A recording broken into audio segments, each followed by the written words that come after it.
Good afternoon and welcome to the August 31st Cincinnati Public School Audit Committee meeting. We'll kick off the meeting by saying the Pledge of Allegiance.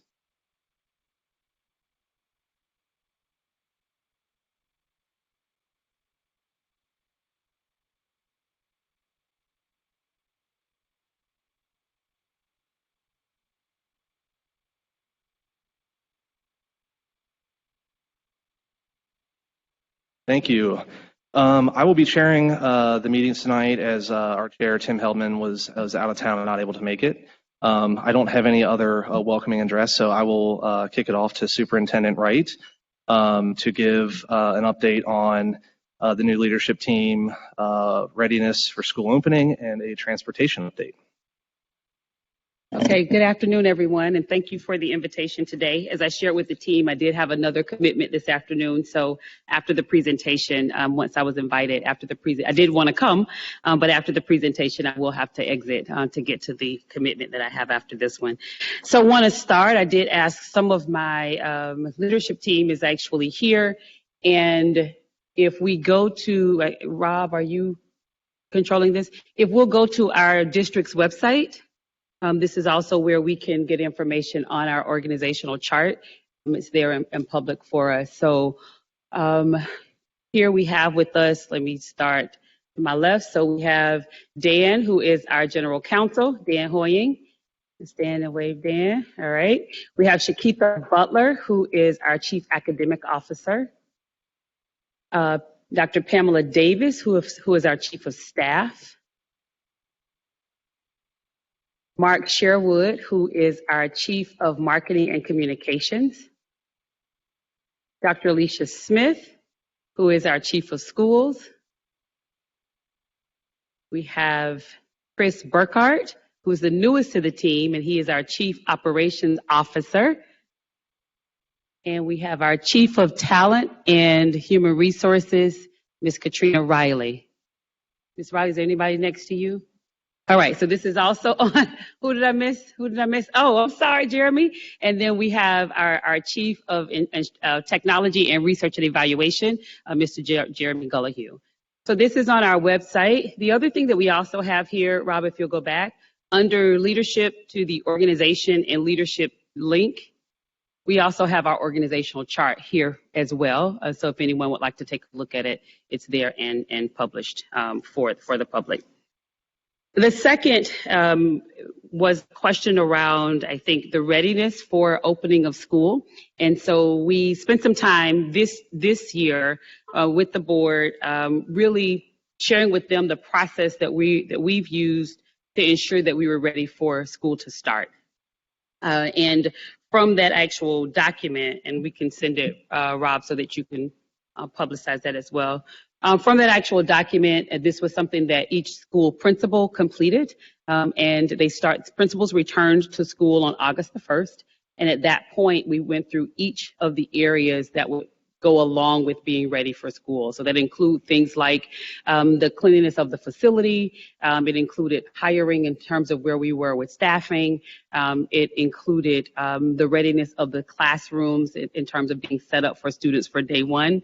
And so that was just a new process that we're using to help monitor just collectively where we are. And so that was a one that went really well for us in terms of being able to then follow up with areas that weren't quite ready. So where we will go with that next year, this year we started on August the 1st, even though much of our team works during the summer. All of our team works during the summer. Our principals don't work during the summer. So when they returned, that was one of the first activities that they completed when they came back. And then there were 2 times after that. So really 3 times that we were looking at that and looking at the data.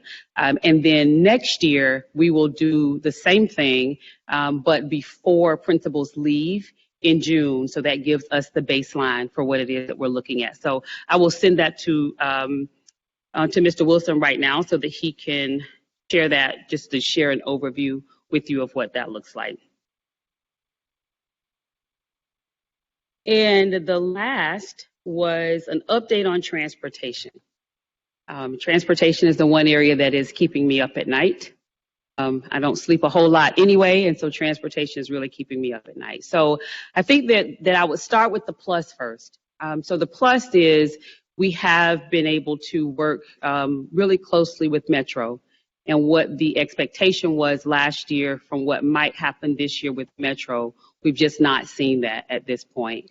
I think the work and the communication that we were able to do with them throughout throughout the summer, the town halls that we were able to do with families, and just the processes collectively with Metro, we've really not received concerns from Metro at all.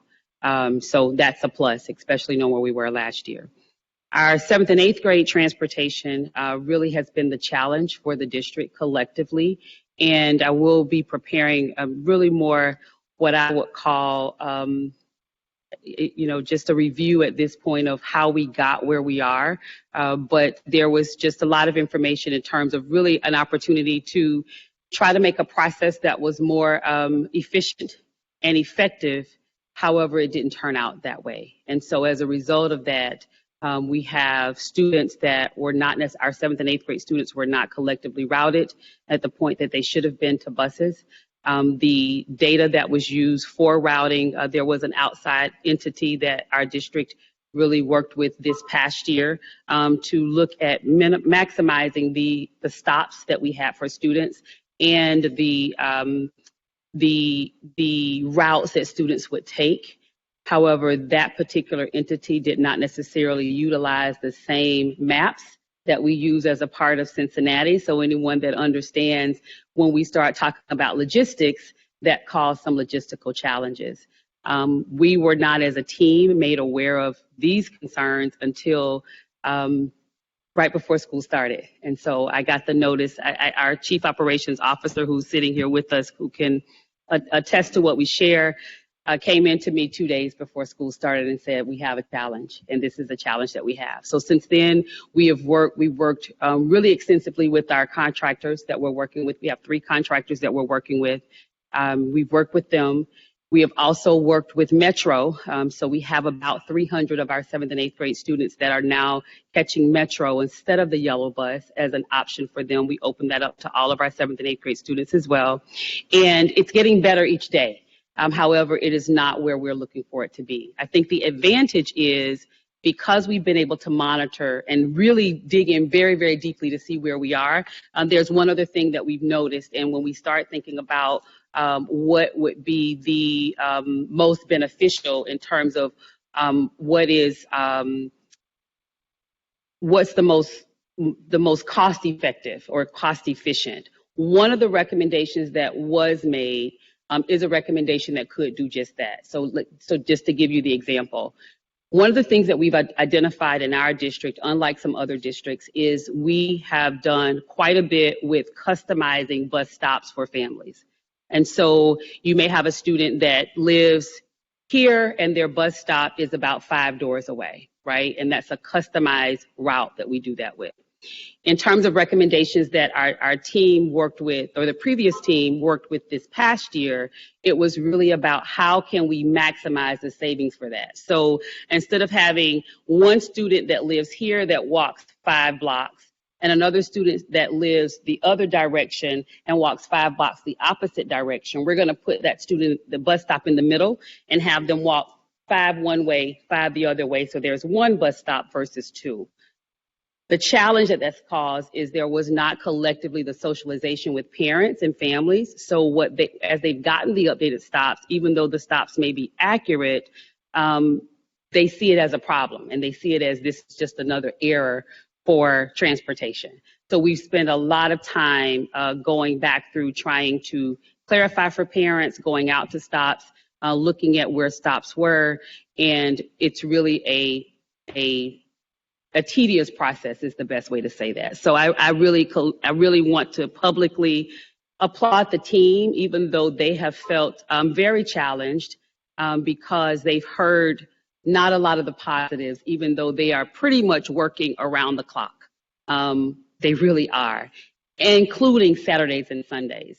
It's not where we want it to be for our families. It will not be here next year based on what we see now. If all things are consistent, we had 2 additional weeks, even 3 weeks that we've been provided that notice, we don't believe that we would be in the same place, because our bus contractors are also working with us to get us additional buses and additional drivers, even amid the driver shortage across the country. So I don't know if there are other questions for me around any of those areas, but that's our update for transportation. The other thing that we also have is on our website as well, and Rob, if you'll go to back to the superintendent's page, we have really tried to maintain open communication with families so that they will know where we are and what's happening. So our first update for all families was, well, after school started, because we did do updates before school started, but our first update was about the 23rd of August, and then we did another update for families yesterday, where we're also asking families to let us know and to make us aware if they no longer need transportation, because that also goes along with trying to clean up the data. As soon as we can get that data cleaned up, then we can collapse those stops, and I think the rest makes sense across the board. So if you have questions or you want to kind of follow what it is that we're doing, we really do try to put a lot of information on our website as well as on our social media pages. Any questions for me? Yes.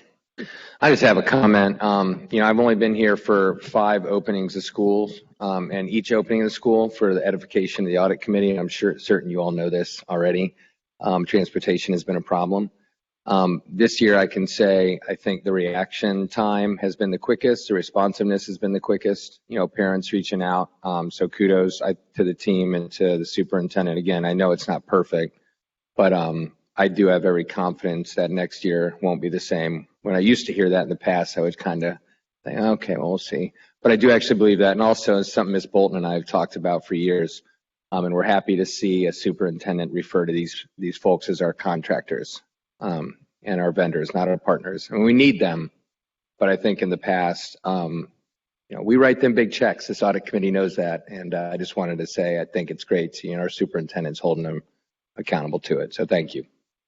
Wow, thank you very much. I think the challenge for me is, better is not good enough if it's not exactly where you want it to be. And so I think our bar has been a bit of a challenge, but it really does. And it's good for our team to also hear that, Board Member Morosky, because they're really working overtime trying to get it done. And so we know that, and we really have also gotten some really positive responses from families as well. One of the initial challenges just around the response, when you have a challenge that's this large, we started out with about 2,500 responses at one time. And being able to accommodate those all at one time. If you think about a call center and what that call center looks like for those of us that have done that kind of work, you recognize the challenge. So, as of yesterday, we were just on the negative end of that, but we're really at over about 5,000 calls that we've been able to receive from families and do follow up with them. And we're monitoring it. I'm checking in with our team probably about every 2 hours and have been since we started this process. So I definitely appreciate that. Thank you. To shift from transportation back to the first topic, it's really exciting to see some new faces on the leadership team. But as an audit committee, one of the things we're here for is to highlight where there could be risks. And so this significant amount of transition could just, present some new opportunity for risk areas without, all the institutional knowledge. So as a really great leadership team with lots of other experience, I'm curious as to what are some of the things you're putting in place to help mitigate that risk of transition. Yeah, so I think the one thing that I will share as a response to that, so just in terms of clarity, we have new leadership team members outside of we added a couple of positions, but we had team members that left the organization. And so they left the organization on their own recognizance. And so as a result of that, we have to fill positions because we have an organization that has to move forward. I think the plus is after being named February the 28th, I make the joke to the board that I think I started working on March the 1st, which was a plus now that I know where we are. So as a result of that, I was able to receive, beginning March the 1st, at least information from each of the departments around the SWOT analysis. So starting with what were the strengths, weaknesses, opportunities, and threats. had an opportunity to meet with each of the individual departments as well to talk through that SWOT analysis. Now we're finding with some of the transition, we're finding that some of that information wasn't exactly the way that it was presented at that time. But for those that have gone through change management, you recognize that that's also a part of going through the change. I think where we're making sure that we mitigate for that is the advantage of the leadership team is the roles that the leadership team members are in. They've been in those roles previously, or they've worked in those departments. So the advantage is they come with a set of knowledge already about how the overall operation should work, even though it may be different in the organization.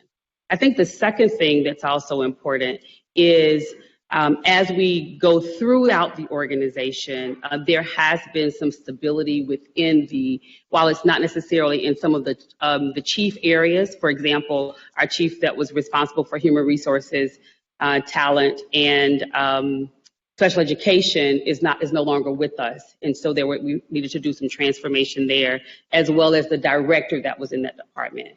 The plus is the person we were able to hire has experience in the area, and the other team members are also pretty stable. And so it gives us the opportunity to build at the same time while we also see where there have been some challenges in terms of processes and systems. I think if there was anything that I would identify as a major next step for us as an organization, and I think most of the team would agree with this, is there is a lot that we are doing or need to do at this point that requires more information to be committed to paper in terms of a protocol, a standard operating procedure, if you will. And that's not something that has been collective. We've done a lot of work and done a lot of good work, and I think that team members have it here and they can work on automaticity. But one of the reasons that it's so important to get it committed to paper is you never know when there's going to be a transition. And so having something that you're able to start with and then review from there is important. You're welcome. If I might, Mr. Chair, I appreciate the superintendent's presentation and also really appreciate the question regarding risk and institutional knowledge. I think that's very important. And I know they're working hard to be able to make the transition as beneficial as possible to the district. I would just say one thing on transportation, since my middle initial has been T for a number of times before the audit committee. I do think the exciting thing about all of this is that after all these years, as we look to next year and get ourselves ready this year for next year, and I know the superintendent feels that there is light at the end of the tunnel in the next couple of weeks for our families, which is very important. I think moving forward, and we'll need the audit committee's help, I think, many of the decisions that have to be made about transportation are going to have to be strategic, not just operational. And are we asking ourselves, are we doing too much? Are we organized even to be able to deliver so much more than the state requires? And I think the chair of our ad hoc committee is here, Dr. Moffitt. There's big decisions ahead for a lot of things we do, but particularly in transportation, as we look to doing strategic things, I think it would be really great to be able to have the audit committee kind of help us think in those larger terms as to what we can do and what we really can't do, or what we can do better. So, and I think we have the right superintendent and the right treasurer to get us down that road. And I know the board's very committed to getting this right and feel, no pun intended, right. But I really think we're going to need help to think strategically, and I hope that's part of the discussions moving forward. So thank you. And if I can also add, Board Member Bolton, I do appreciate that. As we look at the House bill that really looks at transportation, one of the things that we are seeing, and this is conversation that we've had at the board level that we'll continue to have, is when I make the comment about the way that we do our routing and the kind of service that we provided there, it's something that our community has become accustomed to. And as a result of that, we really, as we're thinking about making changes moving into next year and even trying to clean up where we are, we really have had to do a lot of communication with individual families so they will understand, while yes, this is where your bus stop was, where you could look out the window and you could see them standing at the stop sign. It's now a block up the road, but it's still within that less than a half mile. And so that's something that we really have to work through. And I think as a CEO team and the board, starting with the recommendations and then really working with the support of the audit committee as well around making sure that we're being as lean as we possibly can while also providing quality service to our families and ensuring the safety of our students. This is the document that I referenced a bit earlier, and so you just see it's like just a kind of a basic spreadsheet, but this is how we captured our opening of school information just across the board, and we used the red, yellow, green process.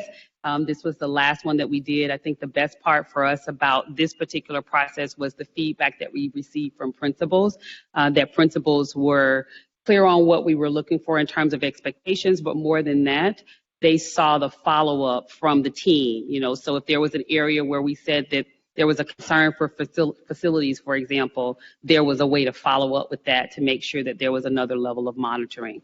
So that was just something to kind of share overall, as I said I would. If I could go back to a comment for Ms. Bolton, I think the audit committee would welcome being involved in areas that need our involvement.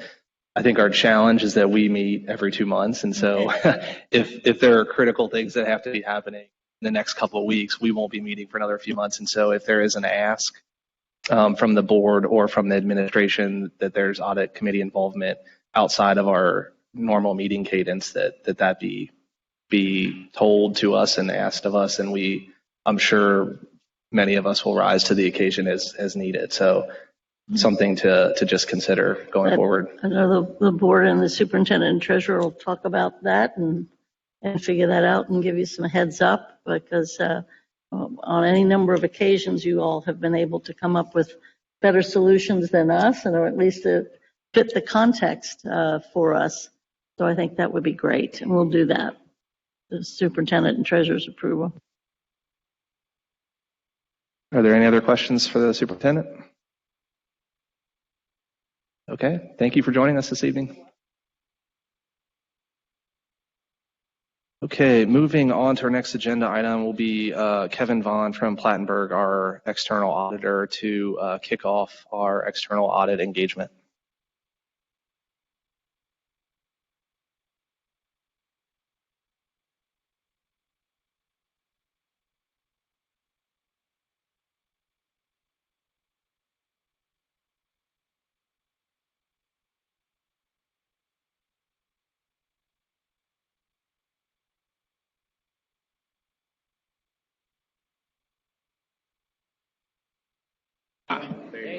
Okay. Yep, I hear my voice now.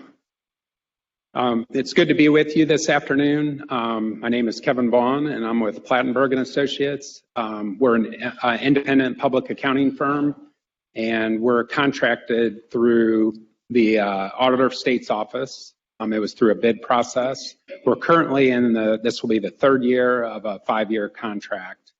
And in addition to our firm, because the audit is over 800 hours, we also are required to use a minority business enterprise, and we work with a firm, Horan Watson, in Columbus, Ohio. And we'll specifically be using them to work on the single audit or audit under the uniform guidance, which is the audit of the federal funds. So today I'll be covering the required audit communications. I believe you would have been provided a copy of that letter ahead of this meeting. These are mostly standard communications. They're standard in all audits, although there is some new language in there this year due to changes in the auditing standards that I'll go over with you. And I'll also go over an overview of our audit scope. Please feel free to ask questions throughout, or if you want to ask them at the end, that'll be fine too. So Plattenberg's responsibility obviously is to express an opinion on the financial statements are prepared in conformity with U.S. GAAP, and specifically for the school district, that would be Governmental Audit, Accounting Standards Board GAAP, not U.S. GAAP like businesses would use. We also are required to issue, under government auditing standards, a yellow book report which is a report on internal control and compliance related, again, to the financial reporting, which is the financial statements.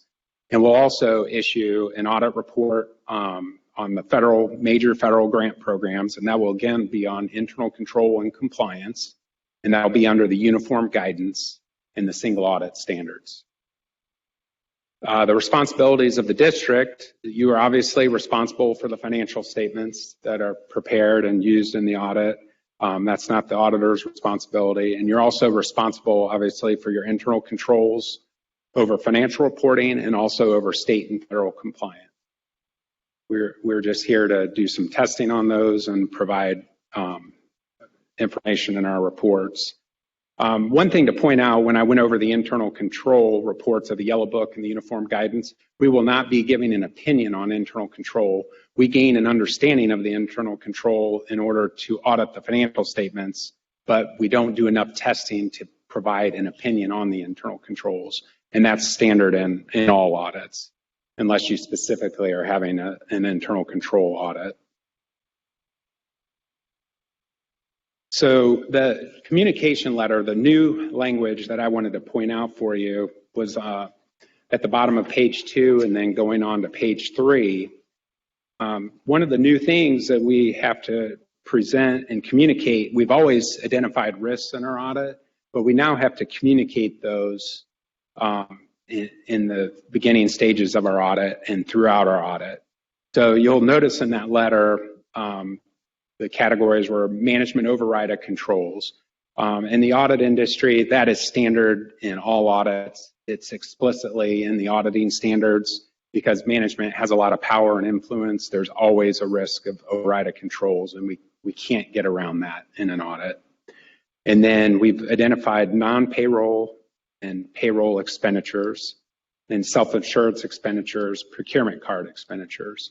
So those items, it's not that we're looking at the internal control and we've identified weaknesses there. I want to point out that those are due to the high volumes of transactions that obviously go through those cycle areas. Those are why we've identified them mainly as risks. We will be identifying key controls and testing those in response to our risk, but I want to point that out. I kind of learned early in this process and presenting these to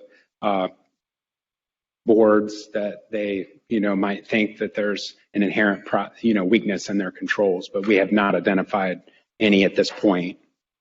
And 2 other areas are related more to the financial statement side, is the capital assets and GAAP conversion accruals. And the reason those are identified, the capital assets, obviously the district has a lot of capital related assets that they purchase, depreciate. Those are identified due to the large balance, and also the fact that in the GAAP accruals, the district maintains its records on the cash basis throughout the year.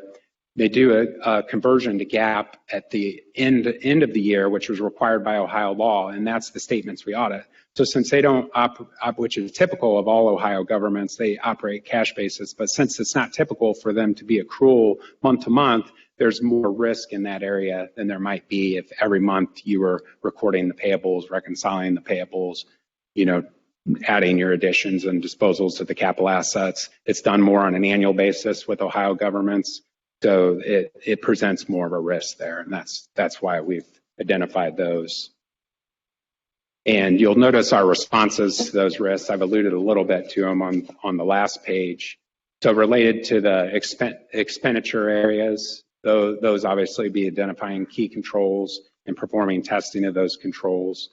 The GAAP conversion and capital asset accruals will be doing substantive testing related to those balances and other procedures that will hopefully ferret out if there's any errors related to those balances because of the issues related to how they're recorded annually. And I'd also point out in this letter that we rely on the pension, the pension and OPEB for STRS and SERS. They perform a lot of the overall balances for those large accruals that go into your financial statements. We rely on those. There's further calculations done and testing on those, but they have actuaries and auditors that come up with those numbers, and they're distributed to all members of all districts throughout the state that are members of those plans. And then everyone gets an allocated percentage of those balances.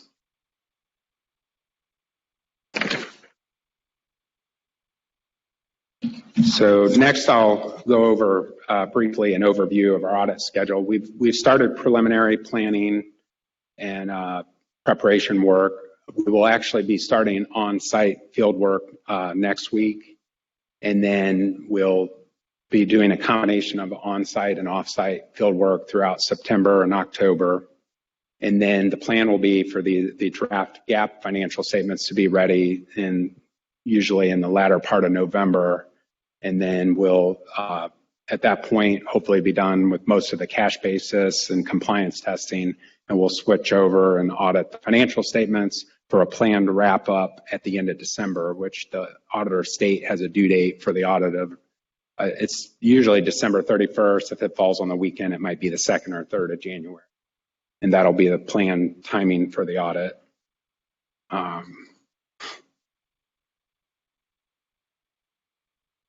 So related to the federal programs, we've done some preliminary planning. We do not have a copy of the schedule of federal awards at this point. We'll probably be getting that shortly.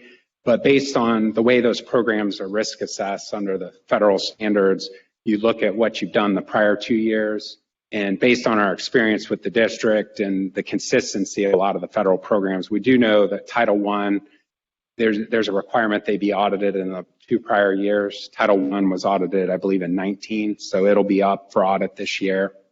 The ESSER grant, which is the stabilization grant that you're getting, obviously significant COVID funding through.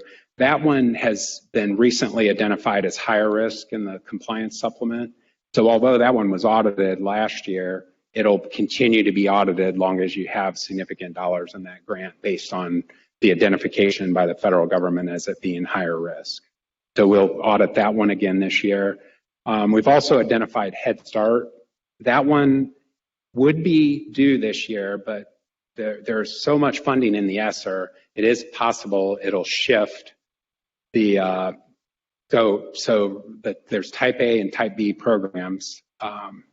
Type A programs are usually 3% of federal expenditures. So in the last year, that was around 2.9 million. And the Type B are 1/4 of that, so approximately 750,000. The Head Start falls in that range, but we expect that Type A threshold and the B to go up because there's so much money in the ESSER program. So if there's enough dollars, it could push that one down to a B. And then B's you risk assess. So that one could actually fall out of cycle on this time, but we won't know that until later. And then obviously not having seen the CFA, we have to evaluate all the programs. There may be a program we don't know at this point that the district received that's newer. And if it's over the scopes, it has to be audited as a Type A program. And basically we have to do a 20% coverage because the district's low risk. So we're required to cover 20% of the federal expenditures. If you were a high risk auditee, it would be 40.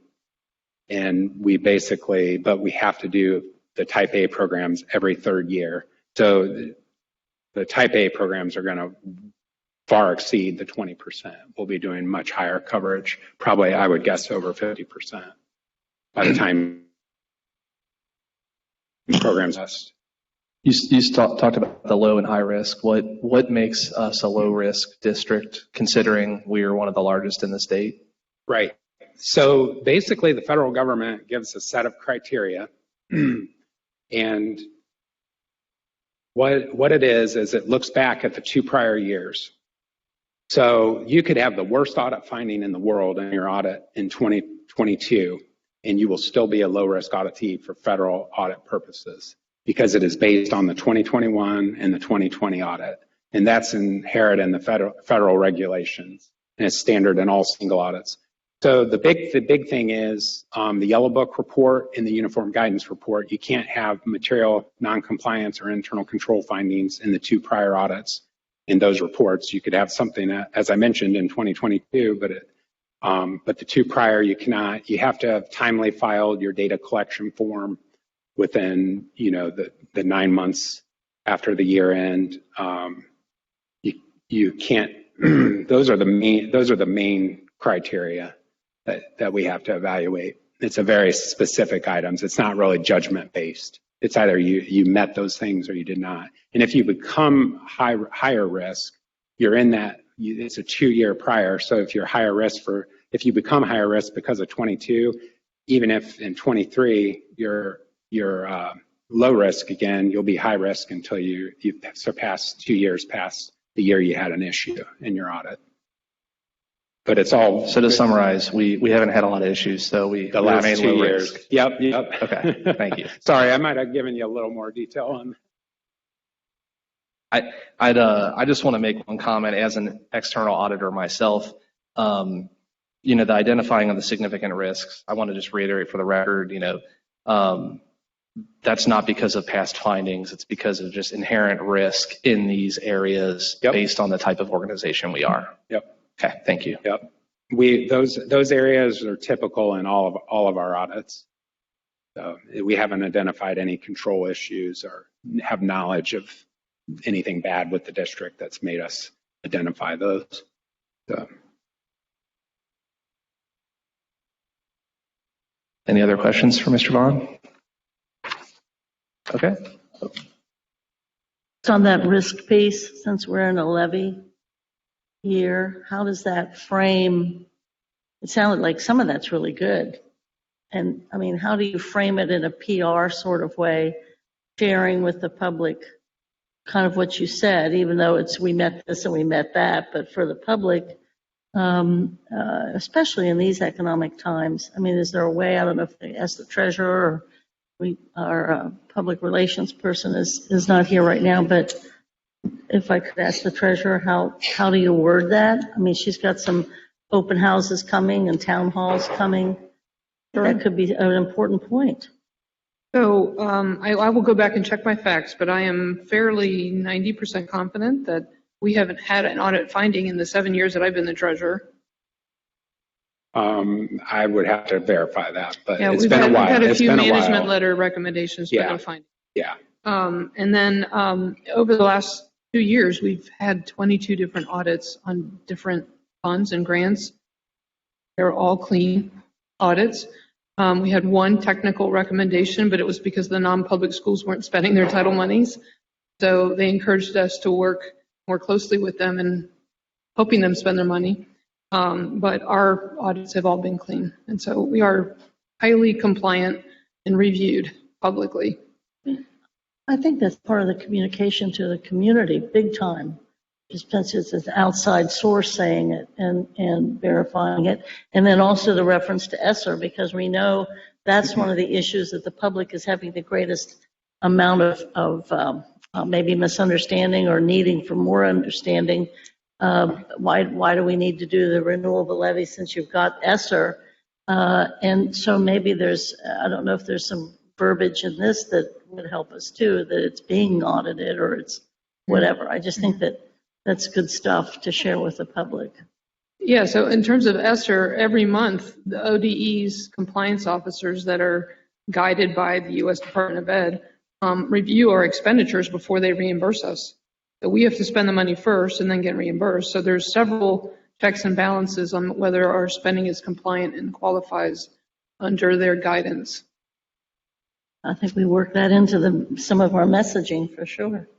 And I believe they even, from time to time, ODE will send auditors down to do spot grants on some of these programs. So they're getting checks even outside. Obviously, you have your internal audit that's doing a lot, your external audit, but governments are subject to a lot of other oversight agencies that are coming in and auditing very specific things. And I know ODE comes out and does testing related to different programs. We were recently participated in an audit where they were auditing ODE, Ohio Department of Ed's grants. And then they came to us because we are, customers of that grant, and wanted to make sure that the compliance between and the guidance between the state and the district was good. And so that went really well as well. If I could add as well. So, Board Member Bolton, I actually stepped right back in for a specific purpose, but we will add that to our communications as we're doing our follow-up conversations around levy to make sure that any of those particular points, we're able to capture those and highlight those in terms of just overall communication. But I did want to also interject that I charge it to my head and not my heart.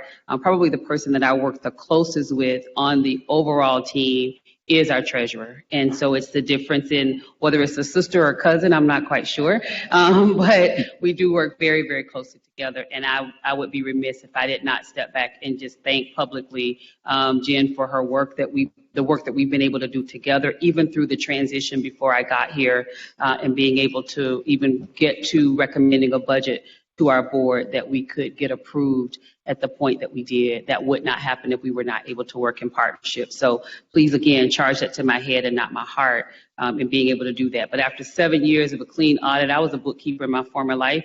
After 7 years of a clean audit, I think that we have this down to a science with Ms. Wagner right here. So we want to make sure that we focus on that. Thank you, and thank you for allowing me to share that.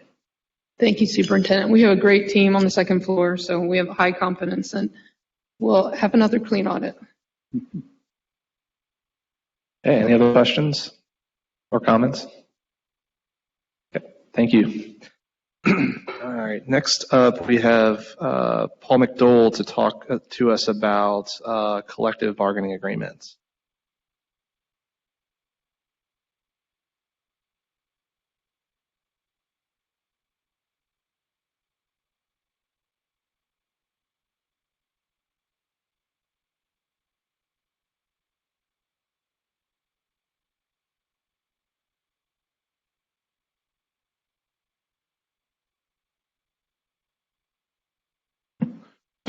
Good evening, Audit Committee, board members, Treasurer Wagner.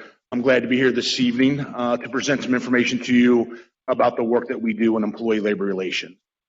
In speaking with Ms. Roberts about a week ago, I was told that the Audit Committee was interested in some particular information related to the work under a collective bargaining agreement. So again, Paul McDole, I'm the manager, employee labor relations. And we have Dr. Jonathan Brown, who is the director of employee labor relations.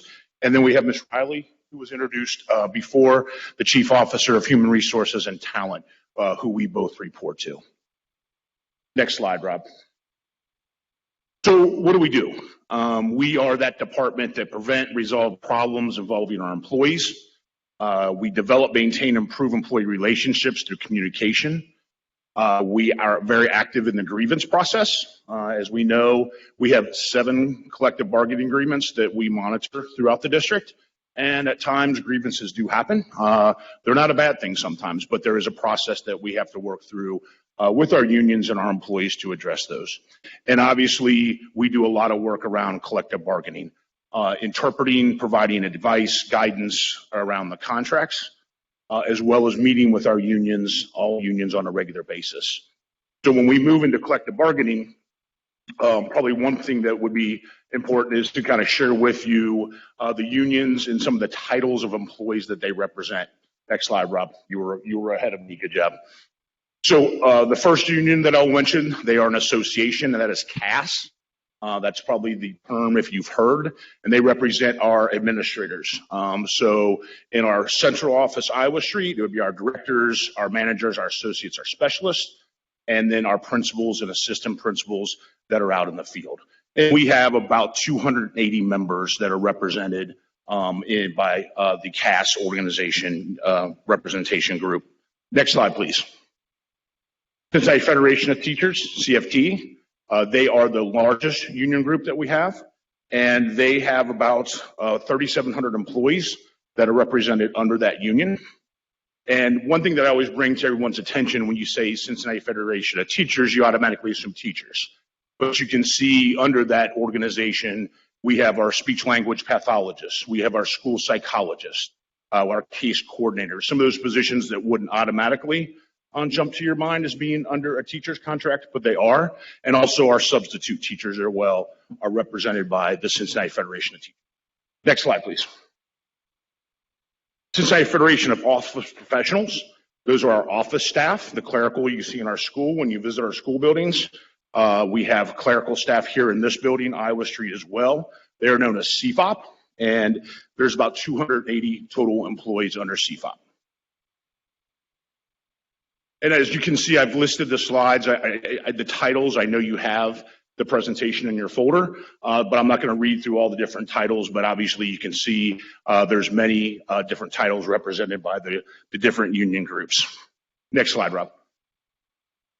This next union group is referred to as ASME, Local 232. More so where you would know these employees would be the paraprofessionals that are in our classrooms, our security staff, our custodians, our food service workers.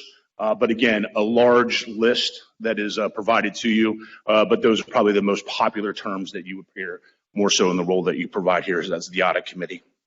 And there's about 1,700 employees. They're our second largest union group that we work with.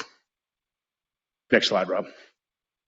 So under IUOE, this union broke into two separate unions about 4 years ago. We had nothing to do with that. That was a vote that they did upon themselves.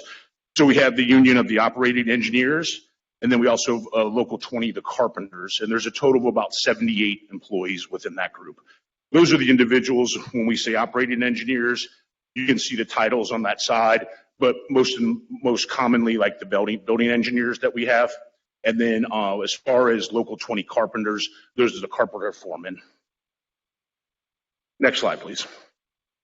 Last but not least, we then have our trades union, and there is approximately 30 members in that group. And you can see the titles they're recommending. That's more the specialized work that is done in our buildings related to electrician, glazing, printing, plumbing, that type of work. Next slide. So when you think of contract negotiations, a couple things that I will share with you. All of our bargaining units start and expire on the same date. So when we talk about negotiations, we're negotiating with all unions at the same time. Contracts start on the same date, end on the same date. As well, for this upcoming year, we have a reopener, which historically is more so tied to wages. We don't have a COLA, a cost of living increase, negotiated in our next year contract. So we typically, that was done strategically in the agreement that we had with all of our unions. But we typically have left open a reopener, and that would apply for all of our unions. That typically would start December. Currently, right now, as you can imagine, actually I had a meeting with Treasurer Wagner this past week, and we started discussing forecasting cost of for negotiations. Obviously, we know there's a approval process for that, but I know Treasurer Wagner's team is looking at different models. For example, if we would agree to this % increase in wages, it would cost the organization this amount per contract. So we started looking into that. We're also doing some testing as far as what's going on around us locally as well, or even outside. Most of you might have heard that Columbus just settled for a 4% in our 3-year contract. So obviously that's something when we're looking at what other school districts are doing, we're going to be looking at that as well, plus the local school districts around us. When we lose talent, it's typically not to Columbus, Cleveland, or Dayton. It's typically to the school districts surrounding us, Forest Hills, Lakota. That's typically when we're losing teachers or staff, we're losing them to the districts surrounding us. So we also want to make sure we're staying competitive there as well. The year after would be when we would go to full negotiations, where opportunity to open up all of the contracts and negotiate whatever we believe is necessary to have the best impact on our students. That typically is driven by a team. We have different teams that we will set up for negotiations. And obviously the leadership team, probably in conversation with the board and executive session, would have input on what are those factors that we have that are critically important for our schools and for our students. And then lastly, I would share that we've spent some time and we've been guided this route through some of the work that Ms. Roberts and her team has done, and also the Treasurer's Office has done in relation to aligning our contracts. And when I say that, for example, Some of our contracts are hourly employees. We have salaried employees. And so what we were trying to build for our hourly employees, they have a lot of add-ons to their contract. Like if you work this differential, you get an extra 25 cents on the hour. We spent a lot of time building those into a salary schedule. So that way it's more consistent, it looks more professional, and it reduces the number of likelihood that we have for errors when we're running payroll. Oh, we forgot to add that 25 cents on the hour. No, now it's built into the salary schedule. So when we say alignment, we spend a lot of time on the salary structure trying to align those contracts to be very similar to each other. Next slide, Brad.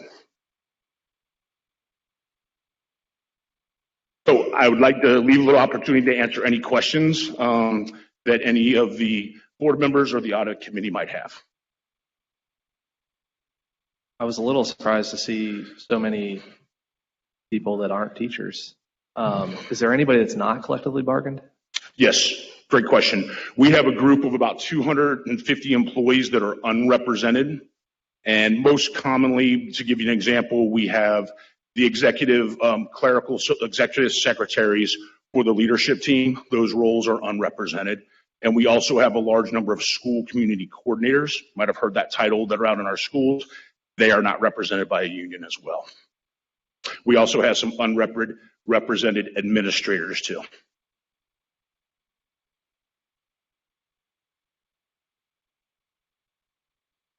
Maybe more of a question to Treasurer Wagner, but as you look at, do you see it as a positive or a negative that they're all on the same timing?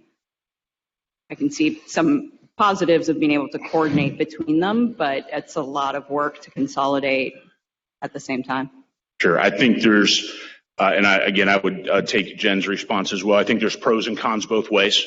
I think you could leverage on separate schedule, but typically you'll find that some of our unions are not willing to complete negotiation till other unions are.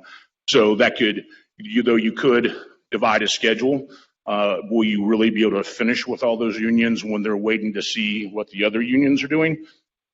So again, I think there's pros and cons both ways. I would agree with that statement. It becomes very difficult when you have 6 unions bargaining at the same time. We have to split resources, and so you tend to lose a little bit of consistency that way. Particularly when one word in a sentence could have a negative financial implication. So I'll give you an example from many years ago, the difference between a class ratio and a class size, ratio to teacher versus a class size. So just one word can have a huge influence, and we can't be at all the meetings watching for those things. So it makes it really difficult. But at the same time, calculating the costs at one time a year, every 3 years is better too.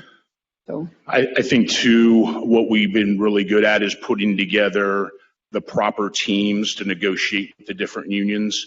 When I say that, for our team, we have experts in that work that are on the negotiating team.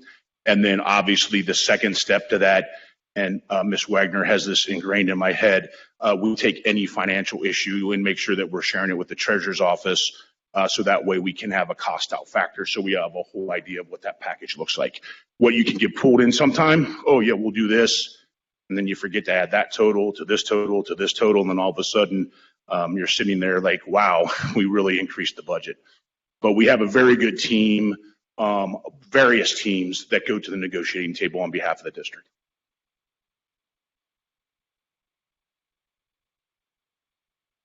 And I might also add that I have uploaded a copy of all of the CBAs to the Google folder for audit committee members. By no means do we want you to sit and read through them all unless you have a lot of spare time. But we did upload them just for the sense of everyone gaining an understanding of how significant those contracts truly are. And I think as we link this back to our conversations around payroll, payroll is the execution of the terms that are built into each of these contracts.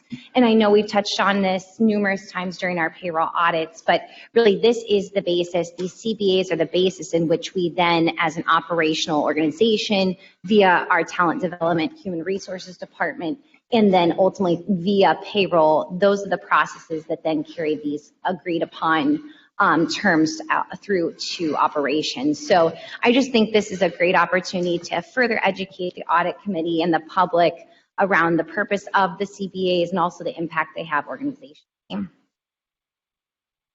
If I could add, I've always been impressed and challenged by the role that the leadership of AFSCME has to play. When you look at all of those different, very divergent employee groups, and somehow holding that together when indeed, there might be instances certainly where the different groups within the AFSCME unit might need a particular raise or a different kind of work rule. And indeed, and I think this is a drawback to a certain extent in recruitment and what have you, in the fact that generally they receive, it's the same almost across the board for all of the different groups within AFSCME. And I think that's something that is a challenge, and I don't know where we are in trying to address that. I don't know if Mr. McDowell would like to speak to that. Sure. It is a challenge. To your point, Ms. Bolton, there's a lot of important positions. All of our positions are important, but under the AFSCME agreement, when you look at security, when you look at paraprofessionals, those are very important positions to our classroom, lunchroom managers, custodial staff, cleaning the buildings, extremely important positions. I would say that probably 3 negotiation sessions ago, we did have some success in identifying paying additional money to the paraprofessionals that were working in specialized classrooms. So it was a way of saying, again, I'm not taking anything away from any of our paraprofessionals who might be listening right now, because they're all important. But it was a way of saying that we know work in the specialized classroom where our students have specialized needs does require some additional pay. That was an example where we did make some movement, but it is challenging. But I think it's something that we still try to attempt every year, every negotiation cycle, to determine those areas where maybe there could be some more increases other than just what everyone else is getting as well. If I could ask one more question, Mr. Chair, the role of civil service in some of these non-certificated kinds of employee groups. I mean, how do we participate in civil service in across the state or locally or? So regarding Civil Service Commission, so really the commission has a lot of impact on not necessarily what we're paying people necessarily. It's more so about who can be interviewed for particular positions, or did you pass this test to be on this list to be promoted for this position.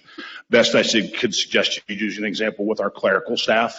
There's tests to become employed. You have to test, you have to score, you're ranked then on a list, and then you're selected number 1 to 5 to interview for a position. And then that's how you also seek promotion. But as far as like a salary or an hourly rate, I mean, we still have the control over that as far as the negotiation process with our union. Thank you. You're welcome. Any other questions? Thank you. Thank you. Have a good evening. Okay, we're getting a little behind, so I'll try to get us back on track so we make sure we're monitoring everybody's time. So the next item is, I guess I'll tick off the easy one first. We are required annually to review our charter. We have sent this out in advance to the audit committee members and have asked that you read that so that if there are any questions or comments about the charter. We've been modifying this charter for 13 years, much to Ms. Bolton's chagrin, I think, sometimes. We certainly have to open up to the floor if there's any questions or comments about the charter, to adhere to our requirements in the charter to look at this annually. So if there are any questions or comments, now would be the time. I have one just quick question. Oh, I'm sorry. So I noticed that it says the committee will meet at least 4 times a year. Is there some background on why we meet 6 times versus 4 times? Was that determined like not often enough, or? I do recall that it was not often enough because we were going 3 months without meeting, and it was getting to be, I don't think we were as effective at that state.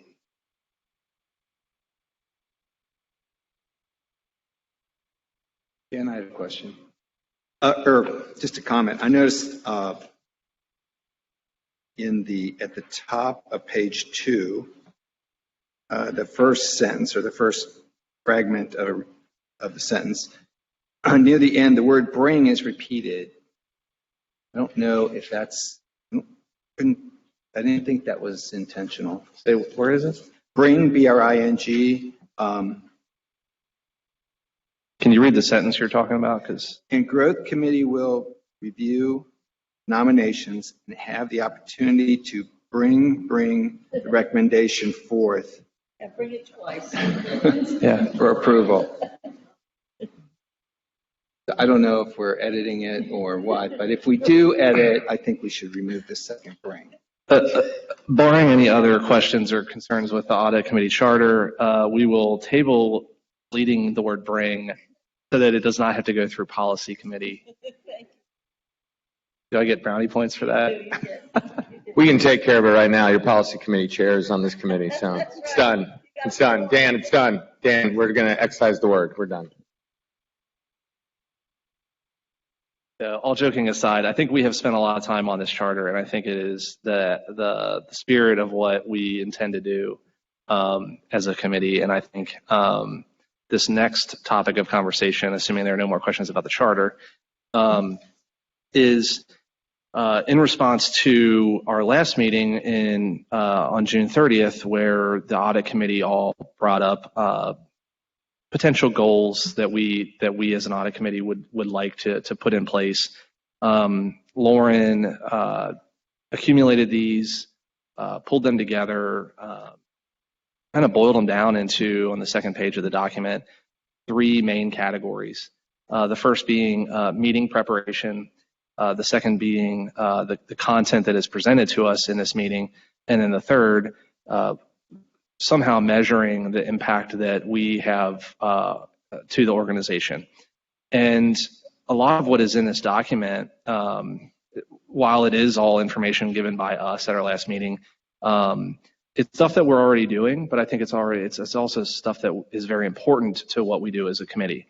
I will call out a couple of the new areas that I think are important and then open up the floor to discussion about this document.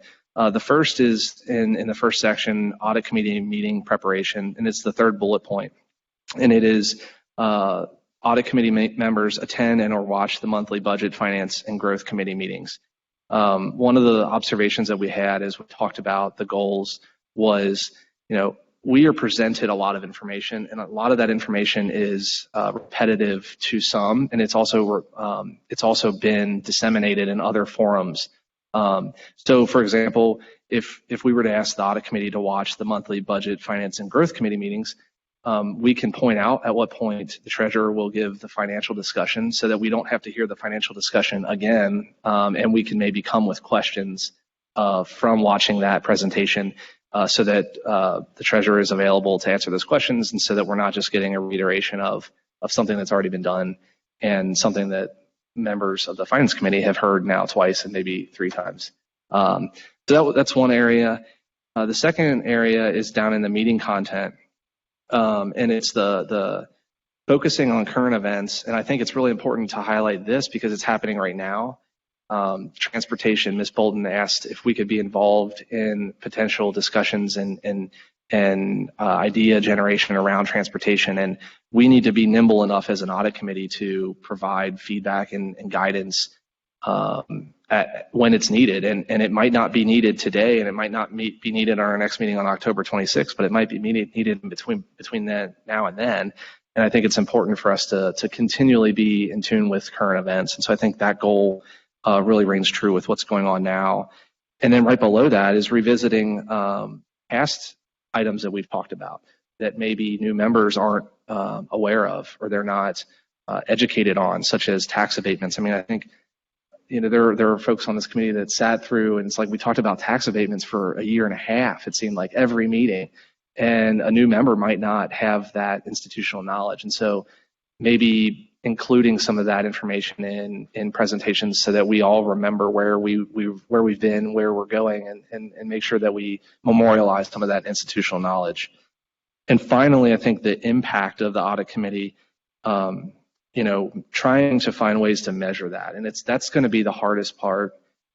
So I'm certainly open to commentary or discussion around that piece, but I think it is important for us to understand that we do not want to just be here to sit and be spoken to or presented to for an hour and a half, 6 times a year. We want to be able to provide value. And in order to provide that value, I think it's important that we measure what we're doing here.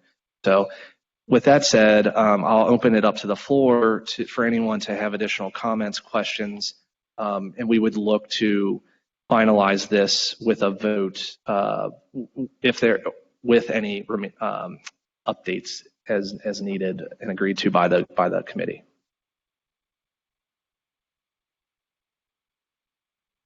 Who wants to go first? Can you hear me? Okay.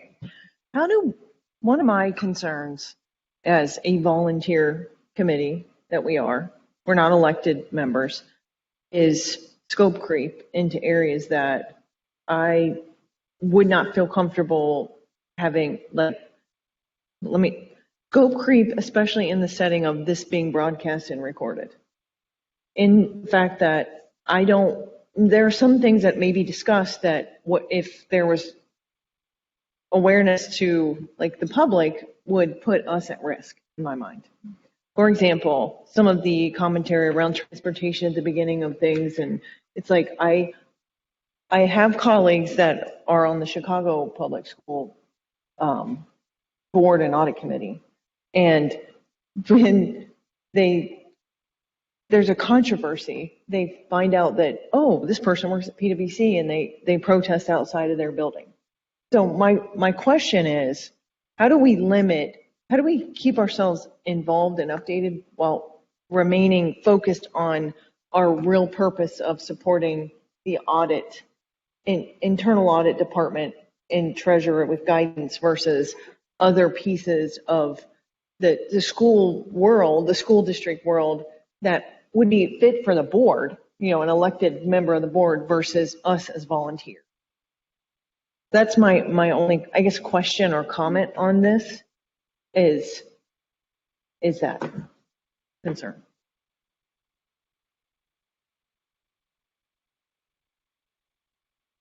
I pulled out the charter. I think it's important to continue to remember that we are volunteers, we are not elected, and that we serve as an advisory capacity. And so, we're here to be a resource to the board. And while I hear your hesitation, I think that's part of the job. I mean, I don't want to take on any unnecessary risk either. I don't think anyone does. But transportation, while it may not be totally in the purview of the audit committee, we did audit it. The internal audit department audited it 3 years ago, and so it was part of what we were looking at. And it is a high-risk area of the district, and so I think it does fall under our purview to be reported to. And while we're not going to go sign a contract with Metro, as volunteer members of this organization, we need to be able to provide insight or to provide support to the board or the treasurer's office as needed. I do agree with that. I just ask that I think we need to make sure we keep that a lens of scope creep into what we do focus on in here. I agree. To that point, I think that makes sense. As a person that lives with this kind of liability and risk all the time as an elected person. So maybe there's something that our own general counsel, maybe not today, but could address somehow what might be the protections, or at least God forbid it go into the charter and we have to send something back to policy. But maybe if there's a way that Dan can help brief us as to the role of a committee like this versus, as you say, the scope creep, and also the role that you play. Maybe the next month, the next time we meet or something, if that would please the chair or the committee, that would be helpful. He on occasion is very helpful. I think that's a great idea. I fundamentally see our role as advisory and volunteer and to help identify and support the biggest areas of the district. And that inherently is potentially controversial because risks are what people are concerned about. And so while I don't want us tackling every issue of the district, I think we should be tackling and brought to our attention the biggest risks areas. Transportation is that number one, but I would be very hesitant if we started to manage our agenda based on like potential public reaction versus focusing on what the risks are.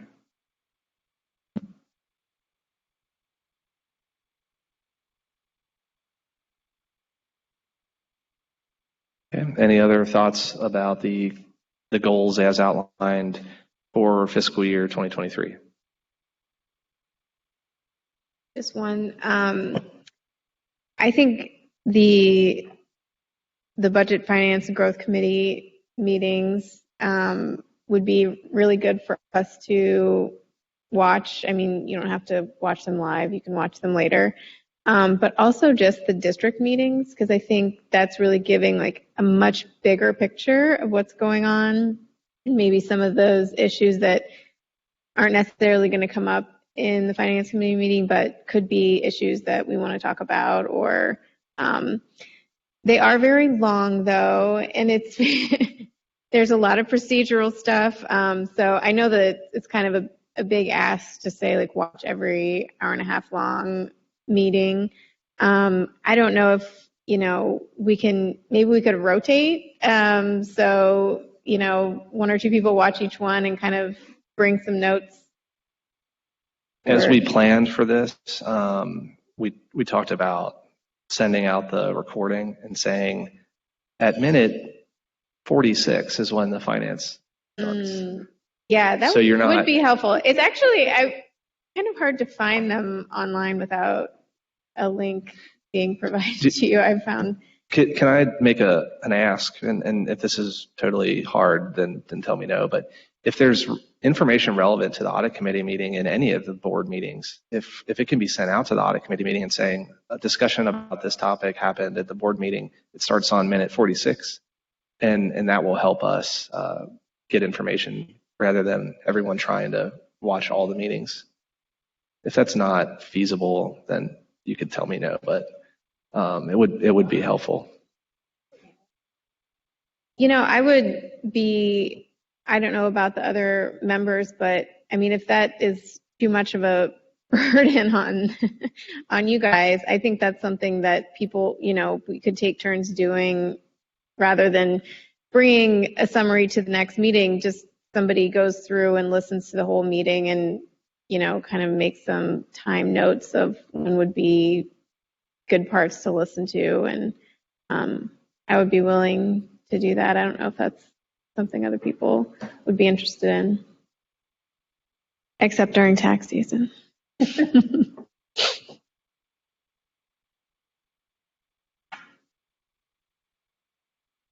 Any other comments or thoughts? I have a question. So is the plan to put together some type of tool or spreadsheet that will actually monitor where we are with our goals on an annual basis, or meeting to meeting, or how are you planning on doing that?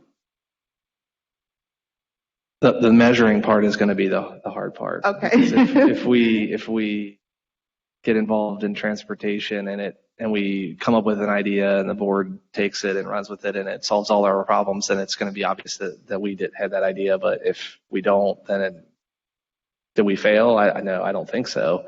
So I think that part, the measurement part, will be something that's going to be a work in process, and certainly open to feedback and suggestions as we proceed through this fiscal year. And this document ideally would be a living, breathing document that we would update for next year. If we found a way to measure things or we found a way to track things better, we could certainly begin to update this document on an annual basis.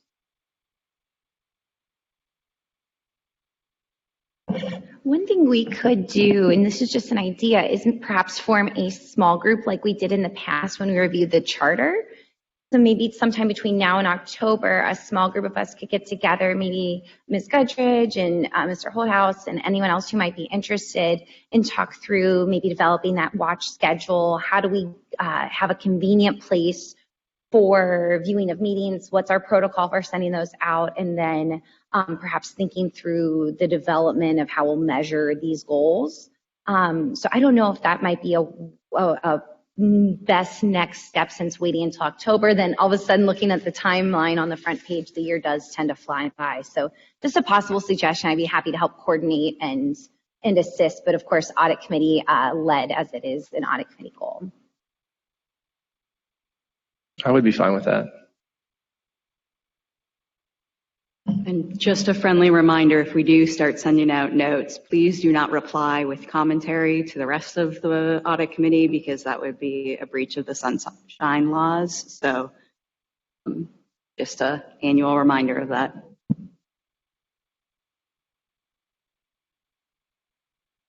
Okay, so I think the small group is a great idea. So let's go ahead and do that. If you don't have to volunteer now, if you want to volunteer on the side, that's fine. We could talk about that offline.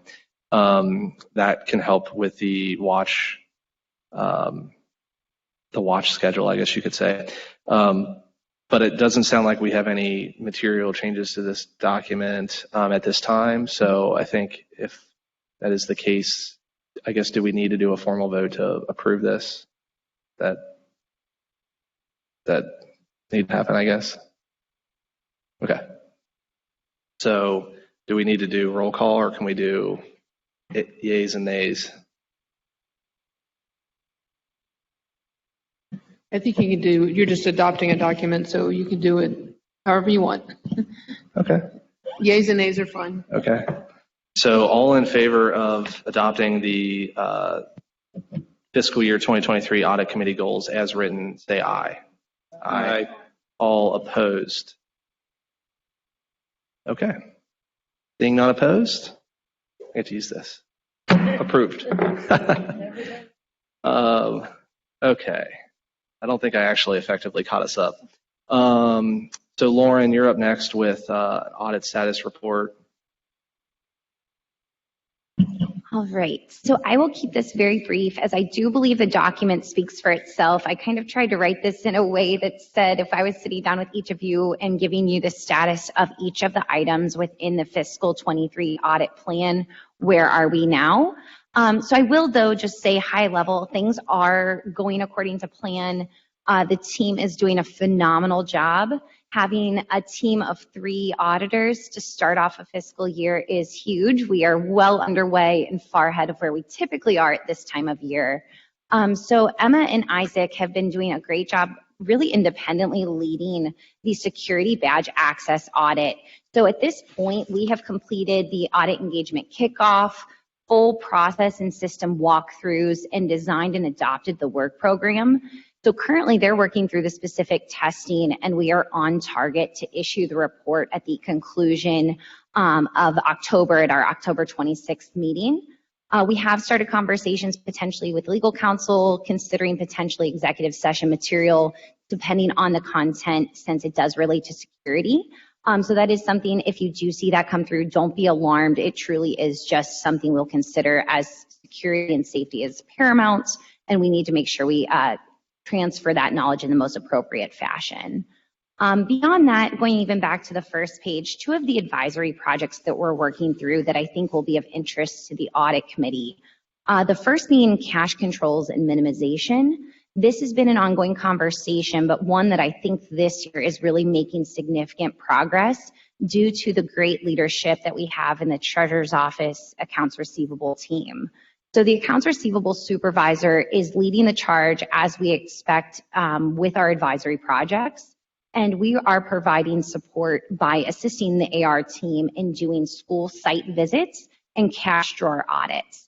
So this is the first round where we're going to gather data, see how things are going, assist the AR team in the review of the procedures while maintaining our independence, of course. But it's also a great opportunity for internal audit to get out to the schools, kind of raise awareness that people are watching at our school level as cash handling goes, and then potentially in future year or years, we come back and do a more thorough audit, more under the assurance side of things to see how things really shake out after this kind of preliminary visit.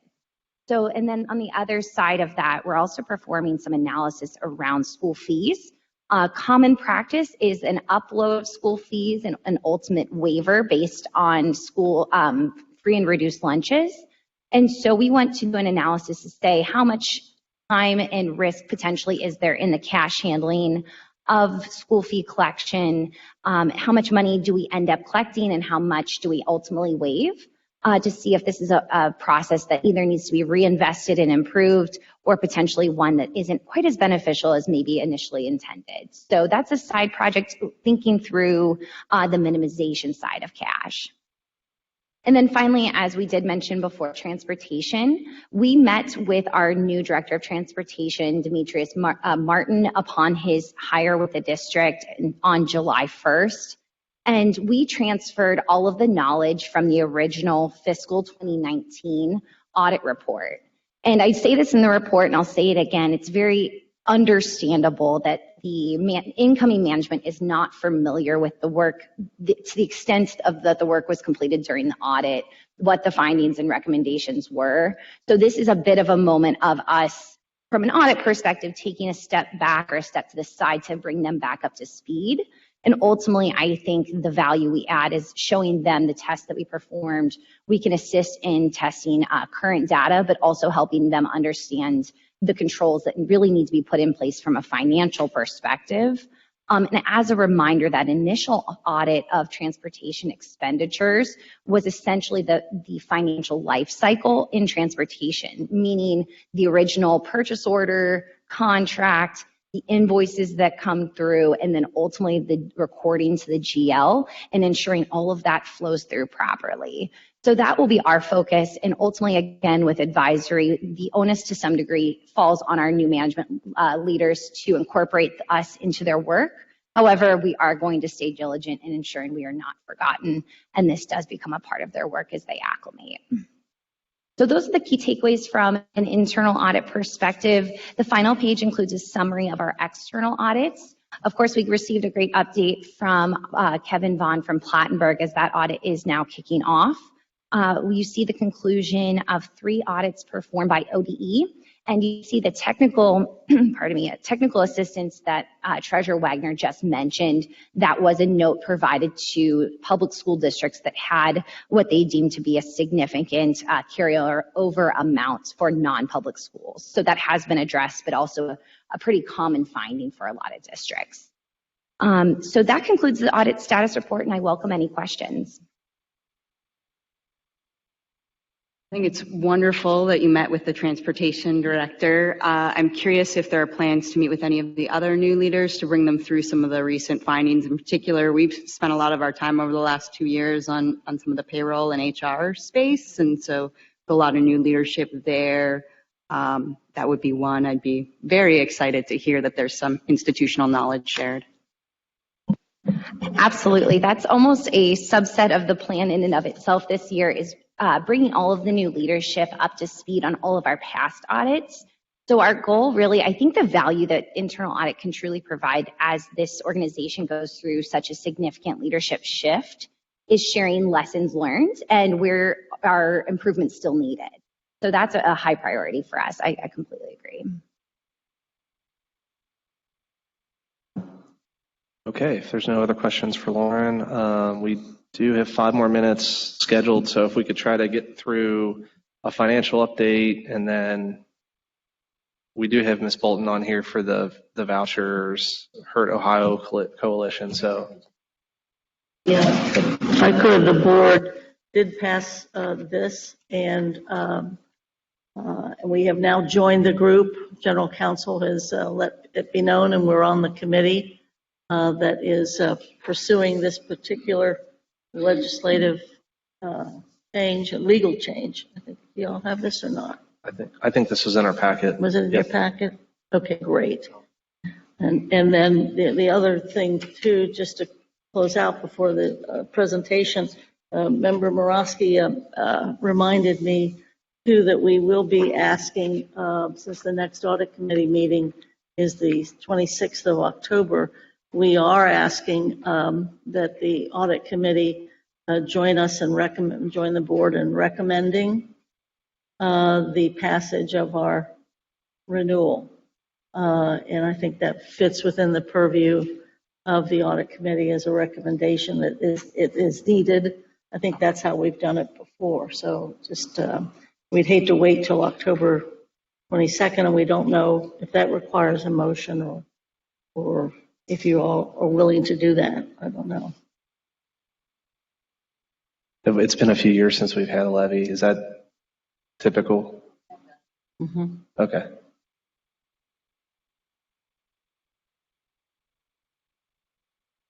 Your mic's not on. Somebody in the audit committee made a motion to endorse the levy support of the school district, and then you adopted it through roll call, if I remember correctly. So should a school board member make the motion rather than you all having to do it? And then I think Mr. Heldman did it last time, if I'm Okay. not mistaken. Who did? Who did last time? Mr. Heldman. Oh, he did. Okay. So then I'll make the motion to endorse the levy. All right, good. Seconded by Christine Fisher. Do you want me to do the roll call vote? Lauren just asked me to do it, so Okay. let me get my readers on. Let's see. Ms. Kauser, I will abstain. Ms. Fisher, I vote yes. Mr. Foote, Yes. Ms. Guttridge, Yes. Mr. Kitzmiller, Yes. Ms. Warner, Yes. Vice Chair Holthouse, Yes. Ms. Bolton, Yes. Mr. Morosky. Yes. Motion passes. Thank you very much, everyone. Thank you year in, year out. In the 10 seconds I have left, just suffice to say the financial reports you have are in writing. It's just 1 month of the year. Things are fine. There's a little bit of timing difference on tax revenues, but we've caught up this month, so it's all good. I just wanted to call your attention to two things. There's a schedule in one of the PowerPoints that has the financial town halls. The next town hall is on September 8th, and we'll be discussing ESSER at the request of the Finance Committee and some external feedback, simply because there's so many questions about why it can't be used to replace a levy and what are the conditions around it. We've spent about half the money already, and so we're plugging away, doing well.